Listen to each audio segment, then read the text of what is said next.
그리스도 중심 성경읽기 리딩 지저스. 역대상, 역대하. 하나님의 공의와 자비, 하나님 백성의 소망. 역대기는 파랄레이 포메논, 즉 생략된 사건들이라고 불리면서 하찮은 성경처럼 부당하게 취급되어 왔습니다.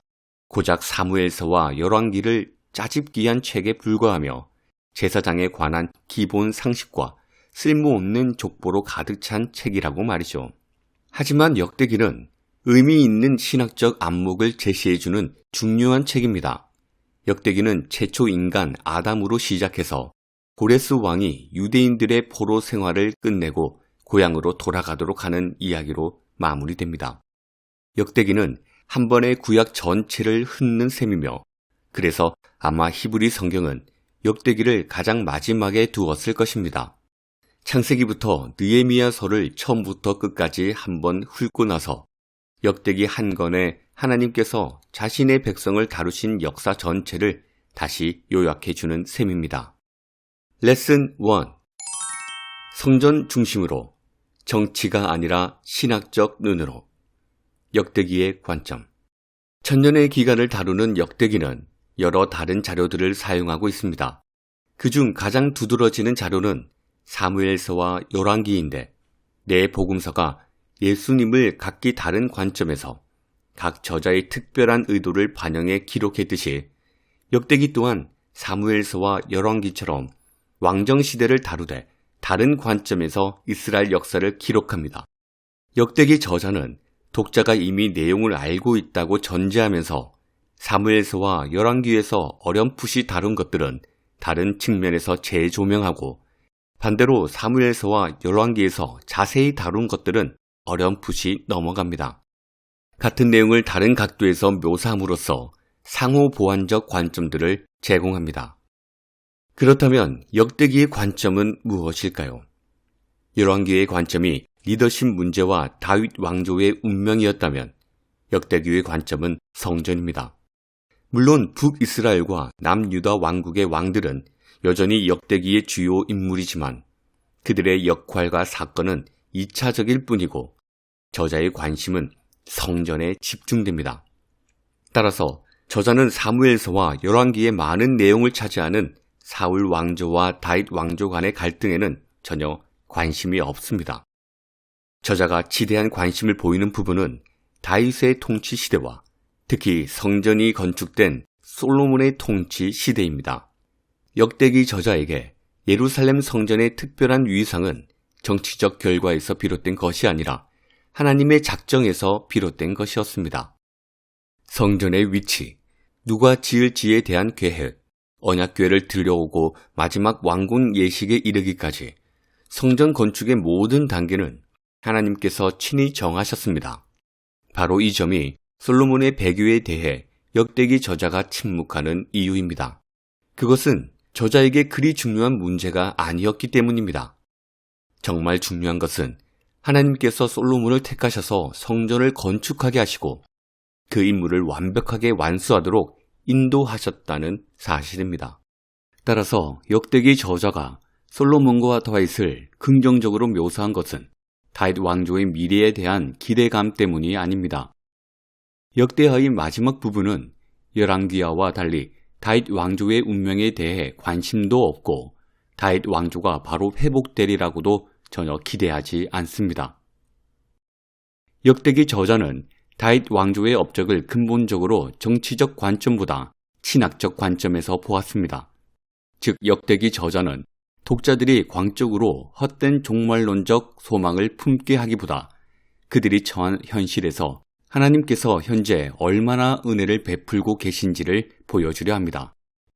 즉 다윗 왕조가 없어져도 하나님은 여전히 역사 속에서 일하시며 신실한 자들에게는 복을 주시고 신실하지 않는 자들은 과거처럼 심판하신다는 것을 보여주려 합니다.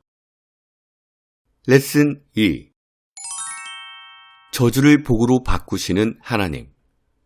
야베스의 기도. 설교자들이 역대기를 본문으로 잘 선택하지 않는 가장 큰 이유는 족보 때문입니다. 끝없이 나열되는 이름들로 무엇을 설교하겠습니까? 그러다 보니 족보 자체는 무시한 채 족보 사이사이에 나오는 역사적 기록에 주로 집중합니다. 야베스의 기도가 좋은 예입니다. 야베스는 그의 형제보다 귀중한 자라. 그의 어머니가 이름하여 이르되 야베스라 하였으니 이는 내가 수고로이 낳았다 함이더라.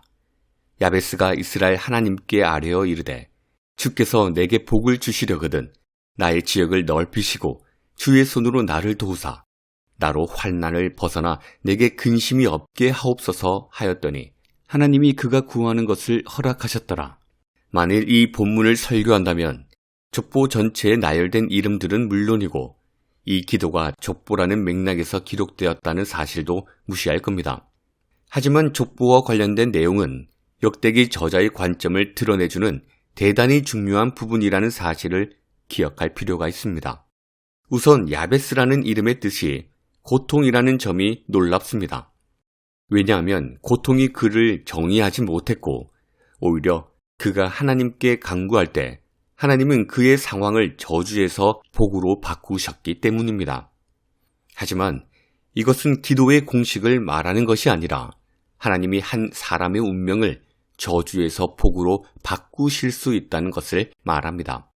야베스의 어머니가 고통 중에 아이를 낳았다는 것은 창세기 3장 이후 보편화된 경험이며 여기서 고통을 표현하는 단어는 창세기 3장 16절의 고통에서 비롯된 것입니다. 그런 의미에서 우리는 모두 야베스입니다. 저주 아래 태어나 고통스럽고 헛된 삶을 살아야 할 운명이기 때문입니다. 하지만 하나님은 그런 운명을 바꿀 능력과 뜻을 가진 분이며 실제로 우리를 그런 운명에서 건지셔서 복 주시고 고통에서 자유롭게 하십니다. 그런 의미에서 주께서 내게 복을 주시려거든 이라는 말은 창세기 3장에 반드시 죽을 것이라는 말씀을 뒤집어 버립니다. 야베스는 하나님께 악에서 보호하사 저주의 고통이 자신에게 임하지 않기를 구했고 하나님은 그 기도에 응답하셔서 그에게 복을 주십니다. 이것이 자기 땅에서 쫓겨나 저주를 경험했다가 다시 돌아온 역대기의 원래 독자들에게 참으로 복된 소식이었습니다. 그들은 비록 저주 아래서 포로된 자로 태어났지만 하나님께서 야베스의 기도를 들으시고 응답하셨듯이 그 저주는 복으로 바뀔 수 있습니다. 하지만 야베스 이야기는 더 큰 이야기의 일부에 불과합니다. 이 이야기는 궁극적으로 야베스와는 완전히 대조적인 경험을 한 또 다른 유다 자손의 수백 년 후 이야기를 읽어야만 비로소 마무리됩니다. 그의 이름은 구원이라는 뜻을 가진 예수입니다. 레슨 3. 하나님께서 택하시고 택하신 역대기 족보의 목적과 중요성. 족보는 기본적으로 두 가지 역할을 합니다. 하나는 수직적 족보로서 혈통의 뿌리를 보여주시고 또 하나는 수평적 족보로서 친족 관계를 보여줍니다. 수직적 족보의 전형적 예는 예수님의 족보인데 마태복음에서 예수님의 족보는 아브람까지 올라가고 누가복음에서는 아담을 거쳐서 하나님까지 올라갑니다. 두 수직적 족보의 초점은 다르지만 둘 다 예수님의 혈통적 뿌리를 가리킵니다. 마태는 예수님의 유대적 혈통을 말하며 예수님이 아브라함의 참 후손이심을 강조하고 누가는 이방인들을 위해 예수님을 아담의 후손으로 제시함으로써 예수님의 보편성을 강조합니다. 이런 수직적 족보와 달리 수평적 족보도 있는데 수평적 족보는 넓이와 깊이를 보여주며 폭넓은 관계를 밝혀줍니다. 역대상 25장의 족보가 그 좋은 예입니다. 모두 이름 없는 레위 사람들의 족보지만 찬송을 맡은 다음 세대 레위인들에게는 자신들이 한 조상에게서 나온 후손으로서 성전에서 한 공동체로 함께 섬길 것이기에 매우 중요했습니다. 이런 개념을 바로 이해하고 보면 역대상 1장에서 9장의 족보는 수직적 족보와 수평적 족보의 혼합 형태로서 단지 서로 무관한 캐캐 묵은 이름들이 아니라 오히려 중요한 메시지와 근본적인 신학적 진술을 담고 있음을 알게 됩니다. 우선은 가장 기본적인 수직적 족보의 형태로 이름들만 나열하는데 제일 처음에 아담으로 시작합니다. 저자는 온 인류의 역사와 동시에 저자 당대의 역사를 염두에 둡니다. 그래서 아담부터 주변 국가들의 족장을 간단히 언급하면서 이스라엘을 그 뿌리는 물론이고 주변 국가들과 연결합니다. 즉, 이스라엘은 단지 아담으로부터 나온 여러 나라 중 하나가 아니라 그 가운데서 하나님께서 택하신 부름받은 민족이라는 중요한 메시지를 보여줍니다. 이어서 2장에서 5장은 이스라엘이 하나님의 계획의 중심에 있음을 알립니다. 또한 12족장부터 시작하여 유다 자손과 다윗의 족보를 다루면서 왕들이 하나님 계획의 중심에 있음을 알려줍니다. 그 후에는 비로소 시므온, 루벤, 갓, 므낫세 반 지파를 차례로 기록하는데 이것은 출생 순서가 아닌 하나님의 택하심이 중요하다는 성경 신학의 기본 원리를 보여줍니다. 역대상 1장에서 8장이 그렇게 족장 시대부터 왕족 시대까지 다뤘다면 마지막 9장은 포로가 되었던 자들을 1절에 직접 언급하면서 유배기 이후의 시대를 다룹니다. 포로에서 돌아온 자들을 이스라엘의 역사와 연결하기 위해 다윗과 솔로몬이 누렸던 영광과 모든 족장에서 아브라함까지 그리고 궁극적으로는 아담까지 연결합니다. 유배기를 마치고 돌아온 이 회복 공동체는 대부분 유다, 시므온, 베냐민, 레위 지파 자손으로 이루어져 있고 바로 이 공동체가 역대기 말씀의 대상이기 때문입니다. 레슨 4. 다시 찾아올 회복. 역대기 메시지 1. 그렇다면 역대기 저자가 이 회복 공동체에 전하고 싶은 메시지는 무엇이었을까요? 역대기 9장 1절이 그 핵심입니다. 온 이스라엘이 그 계보대로 계수되어 그들은 이스라엘 왕조실록에 기록되니라. 유다가 범죄함으로 말미암아 바벨론으로 잡혀서 갔더니 라는 이 짧은 구절은 유배기가 이스라엘 역사의 끝이 아니라 오히려 그 반대라고 말합니다.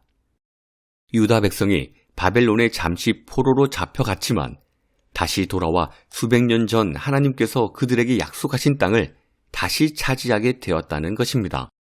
하나님께서 택하신 백성이 약속의 땅에서 지은 죄로 인해 잠시 언약의 소강 상태에 들어갔지만 이제 그 포로 시절은 지나간 일이 되었고 그들은 다시 예전 삶으로 돌아왔습니다. 포로에서 돌아온 이스라엘은 여전히 약소국으로서 주변 강대국에게 계속 압박을 받으며 많이 낙심했을 것입니다. 에스겔서에 예언된 것 같은 위대한 소망을 기대했다면 더더욱 낙심이 컸을 것입니다. 이러한 패배감을 떨치기 위해 역대기 저자는 비록 이스라엘이 수는 적으나 위대하고 풍성한 역사의 후손이라고 말하면서 하나님이 그들 조상에게 주신 모든 약속은 여전히 유효하며 하나님의 관심이 이제는 돌아온 이 작은 공동체에 맞춰져 있다고 강조합니다. 다윗과 솔로몬의 왕조가 누렸던 영광은 하나님께서 자신의 약속을 신실히 지키신 결과이기에 다시 위대한 미래를 누릴 수 있다고 말하는 것입니다. 그래서 역대기는 족보 기록 이후 10장에 사울이 왕으로서 실패했다고 간단히 언급하면서 시작하는데 이는 사울의 실패 이후에 찾아온 다윗의 영광이 이스라엘의 미래를 보여주는 좋은 예이기 때문입니다. 하나님을 따르는 데 실패하여 포로로 잡혀갔다가 다시 이전 영광을 회복하는 패턴을 처음부터 제시하면서 시작합니다. 사울은 여호와를 찾지 않아서 버림받았지만 다윗과 솔로몬은 여호와를 찾았고 특히 성전을 건축하고 올바른 예배를 수립했습니다. 바로 그 성전이 역대기 모든 내용의 중심이 됩니다. 하지만 역대기에서 실제 성전 건축에 관한 묘사는 다른 본문들에 비해 훨씬 짧고 간결합니다. 건축 자체보다는 솔로몬의 성전 봉헌 기도와 이에 대한 하나님의 응답에 초점을 두기 때문입니다. 이 내용은 역대기의 나머지 역사에서도 헌장 같은 역할을 하면서 저자가 추구하는 원리가 무엇인지를 반복해서 기록으로 남게 되고, 그럼으로써 그 원리가 이스라엘 역사에서 어떻게 적용되고 있는지를 보여줍니다. 레슨 5. 반드시 실행되는 권선징악. 역대기 메시지 2. 역대기 저자가 보여주는 또 다른 중요한 주제는 권선징악 신학입니다. 상과 벌이 나중에 임하지 않고 즉각 임한다는 이 신학을 기반으로 저자는 분열 왕국의 역사를 평가합니다.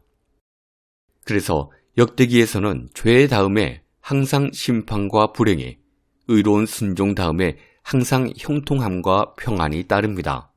물론 권선징악이라는 주제가 절대 불변의 원칙은 아니어서 하나님은 범죄 이후에 즉각 벌을 주시지 않기도 하고 선지자들을 먼저 보내 경고하시기도 하며 회개하면 언제나 심판을 거두시기도 합니다.